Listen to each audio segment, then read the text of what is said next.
नमस्कार साथियों, मैं योगेश नागर और मेरे नए वीडियो में आपका बहुत बहुत स्वागत है। मैं आज आपके लिए कुछ ज़रूरी सूचनाएं लेके आया हूँ जिसके अंदर अगर जेडीए ने कौन कौन सा दायरा बढ़ाया है और कहाँ कहाँ अपने को अभी रेटें देखने को मिल जाएंगी। अभी बात करें तो जेडीए ने अभी दायरा अपना बढ़ाया है जिसमें 17 तहसील आ रही हैं, 4 नगर पालिकाएँ और 693 गाँव आ रहे हैं।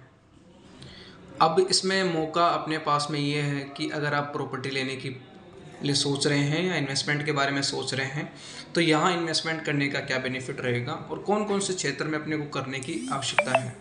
पहले अपन बात कर लेते हैं कि जेडीए ने किधर किधर अपना दायरा बढ़ाया है। अगर अपन सिकरौड की बात करेंगे तो ये चौमू तक पहुँच चुका है और उस तरफ आगे तरफ चलेंगे तो अपने पास में विराटनगर है।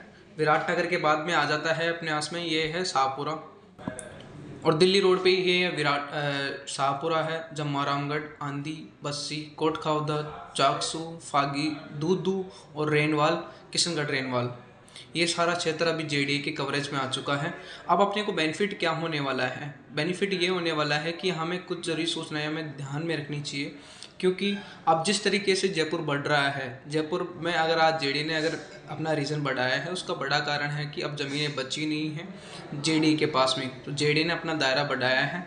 इसमें आवासीय, कॉमर्शियल और हर तरीके का डेवलपमेंट आएगा। तो डेवलपमेंट से पहले अपन अगर बात करें तो उसमें क्या क्या और क्यों जेडीए अपना रीजन बढ़ाया है। पहली बात तो अपने पास में बड़ी बड़ी कंपनीज जो अपने को रोज़गार मिलेगा, हॉस्पिटलिटीज़, एजुकेशंस, ये सारी फैसिलिटीज़ अब धीरे धीरे गवर्नमेंट ने डेवलप करना चालू कर दिया है। अगर आपके पास में अगर आसपास में अगर कोई काम चल रहा हो किसी हॉस्पिटल का, किसी एजुकेशन सेक्टर का या किसी बड़ी कंपनी का आने का, तो वहाँ आसपास में आप इन्वेस्टमेंट कर दीजिए। और दूसरी चीज़ें, सेक्टर रोडों का खास तौर पे ध्यान रखें। अगर सेक्टर रोडें आसपास भी जा रही हैं तो उसके आसपास में अपने को इन्वेस्टमेंट करने का अच्छा मौका है। सोसाइटी पट्टों से बचना चाहिए, खास तौर पे सोसाइटी पट्टों से इसलिए बचना चाहिए क्योंकि वो क्या है, गवर्नमेंट से ऑथोराइज नहीं होते हैं। कल को अगर रोड वगैरह निकल गया या जेडीए ने अपना दस्तावेज के अगर उसको ध्वस्त करा दिया तो उसमें अपना ही नुकसान है। ख़ास तौर पे अपने को कम बजट में चाहिए तो अपने को जेडीए रीजन से थोड़ा आगे चलेंगे तो वहाँ पे अपने को अच्छी खासी जेडीए में कम रेटों में मिल जाती है। काफ़ी सारी कॉलोनियाँ हैं और आजकल तो बैंकिंग सुविधा है, तो बैंक से अपन लोन लेके भी अपनी कॉलोनी में इन्वेस्टमेंट कर सकते हैं, वो भी कम किस्तों के अंदर। अब दूसरी बात करते हैं कि अजमेर रोड पे इन्वेस्टमेंट की बात करने जा रहे हैं अपन। तो अजमेर रोड पे अपने को क्या क्या बेनिफिट देखने को मिल रहा है।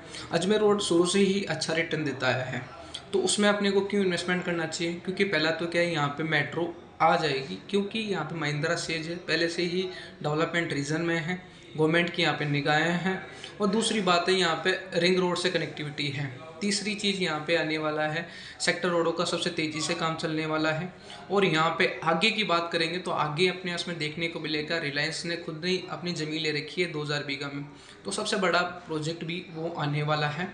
तो इधर का जो रेटें अभी तक बढ़ी हैं तो उसमें भी अपने को रेटें और इंक्रीजमेंट देखने को मिलेगा।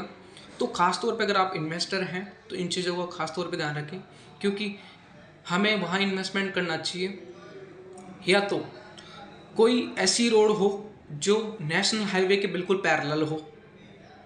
इसमें रिटर्न देखने को मिला है, जैसे अपन आज देख रहे हैं टोंक रोड पे मेल रोड को अगर देखें तो वहाँ पे वो बिल्कुल पैरेलल है, तो वहाँ रिटर्न देखने को मिला है। यहाँ अगर अपन बात करें महिंद्रा सेज अजमेर रोड, इन दोनों के बीच में एक रोड जाती है 250 फीट सेज रोड, जो एयरपोर्ट से, जयपुर एयरपोर्ट से लेके किशनगढ़ एयरपोर्ट को कनेक्ट करती है। विदाउट टोल है, 250 फीट सेज रोड भी बोला जाता है उससे। मुआना मंडी से होती हुई सीधी महिंद्रा सेज कलवाड़ा होती हुई सीधी निकलती है। तो वहाँ उस रोड के आसपास में अगर आप इन्वेस्टमेंट करेंगे तो वहाँ आपको तेज़ी से रिटर्न मिलेगा, क्योंकि आप जल्दी कॉमर्शियल एक्टिविटी या रेजिडेंस एक्टिविटी कर सकते हैं। तीसरी रोड है यहाँ पे डिगी मालपुरा से एक 100 फीट का रोड आ रहा है। उस रोड के ऊपर भी आप जो अपना झाबड़ से होता हुआ सीधा इस तरफ से होता हुआ महाराजपुरा से होता हुआ ये डिगी मालपुरा निकल जाता है। फिर आगे अपन अजयराजपुरा से होता हुआ सीधा ये 100 फीट का रोड है कलवाड़ा से, उस रोड पे अपन अच्छी तरीके से रिटर्न पा सकते हैं, क्योंकि ओसवाल की खुद की वहाँ पे ज़मीनें हैं, फ्लिपकार्ट ने खुद का वेयर हाउस बना रखा है और रिलायंस का जो प्रोजेक्ट है वो उस तरफ ही आने वाला है। तो वहाँ अपने को रिटर्न अच्छी और खास तौर पे रिटर्न देखने को मिल सकता है। और अगर आप चाहें तो अगर ऐसी ही वीडियोस देखना चाहें तो आप मेरे इस चैनल को सब्सक्राइब कर सकते हैं और लाइक भी कर सकते हैं। और अगर अधिक जानकारी के लिए चाह रहे हैं आप तो मेरे से कांटेक्ट भी कर सकते हैं, नीचे डिस्क्रिप्शन में मेरे नंबर दिए गए हैं।